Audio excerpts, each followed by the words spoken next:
Hi guys, welcome to my channel. For my returning subscribers, thank you for coming back. And for those that are new on this platform, kindly subscribe to my channel before you leave. Without further ado, let's get right into today's topic.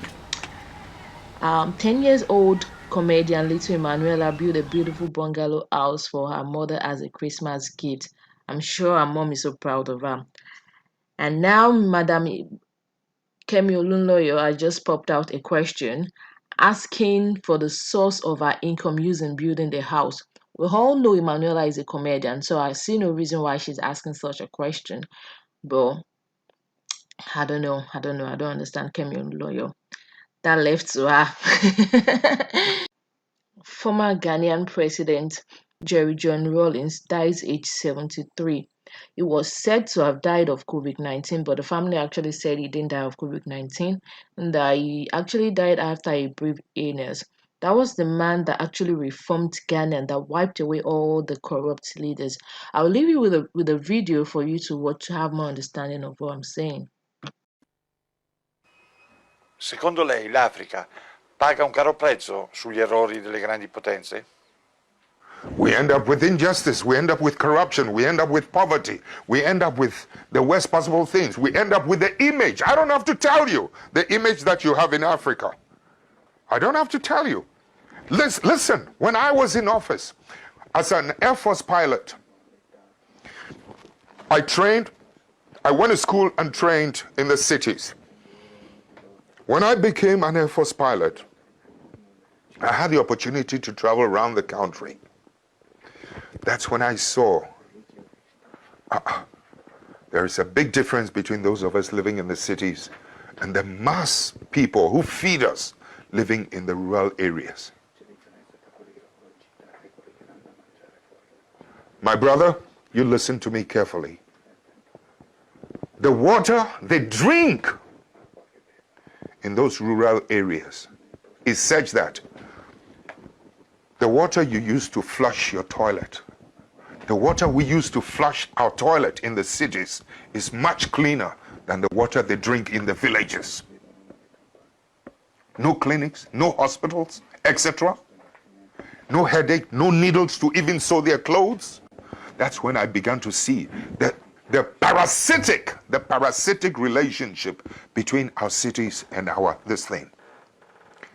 I mean, I've seen too much injustice in my country when I decided enough was enough. When some of us began to decide that something has to be done about it. When we emerged into political office, you know something? Electricity used to be limited to only 27% of the country. In the shortest possible time, we were able to, with Italian assistance, we were able to extend electricity from 27 to almost 87% of the rest of the country. We were able to extend roads. The infrastructure was improved every part of the country. I mean, it was beautiful. I mean, the energy now goes to every part of the village. Children can now go to school and can learn at night, so that my children living in the city will not have an advantage over that child in the village. My child has no superior, was not born with anything superior than that child in the village. But so long as that child in the village is denied and deprived of electricity to learn at night and good water, etc., my child in the city will always have the advantage over the ones in the rural areas. I've been to school where rural students were doing better with the passage of time than those of us in the cities. Please, I know the potential of humanity. So when you're talking about the effects of some of these things, sometimes, you know, these superpowers must learn to accommodate and to live and to accept patriotic leadership, patriotic citizens. Too often, they're happier with people who are not patriots.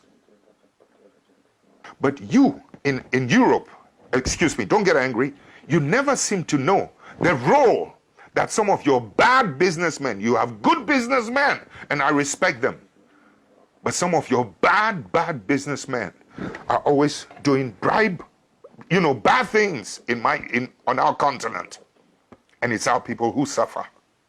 This kind of thing must stop. Your governments must begin to wake up to help us, to help to police and to maintain the integrity of economic policies and economic practices in my country.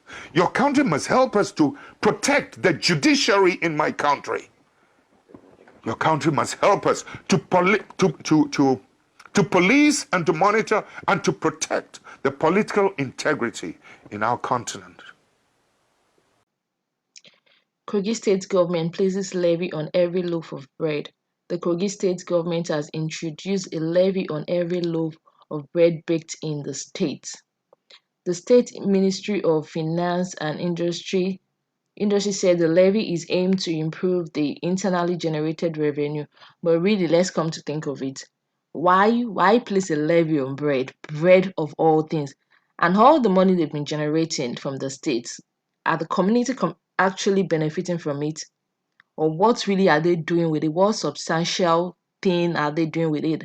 In what way have the community benefited from it? So why place, when the poor are still feeding on bread, now they want to chase them away from bread? I don't know what Nigerians leaders are thinking of. We actually need to reset their brains. That's what I think.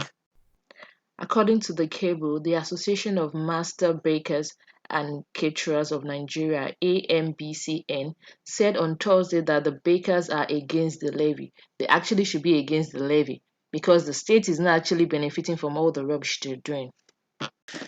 After the NSAS protest that took place in Nigeria, Nigerian government has actually been blocking the account of the celebrity that were involved in the NSAS protest. They've actually been seizing their passport as well whenever they come across them at the airport. But thank God for the human rights watchdog that were against the act of Nigerian government, saying the Human Rights Watch has urged the Nigerian government to unblock the bank account to anti-police brutality protesters. The rights watchdog also wants all fines to individual and organization related to the anti-police brutality protest dismissed or refunded if already paid. The HRW said the actions were a threat to human rights and fundamental freedom. Any attempt to suppress legitimate protest and genuine call for brutality by arbitrarily blocking funds would be a gross abuse of power, said Aniete Ewang, Nigerian researcher at RW. The rights watchdogs also condemned the fining of media organizations for coverage of the protest. The authority should immediately remove all punitive financial measures that appears to have been placed on individuals or organizations simply for providing information or supporting people exercising their fundamental rights. That's what they actually said. That was the statement by the HRW. And thank God they were able to come to the rescue of the Nigerian celebrity. There had been threat of fresh protest against the blocking of the account of key protesters. That's where I'll be stopping for today, and I hope you guys enjoy today's video. Please like, share, subscribe, and comment down below and let me know your opinion, your thoughts about all I've said today or what's happening in Nigeria. And please don't forget to subscribe. Thank you for watching. I'll see you in my next video.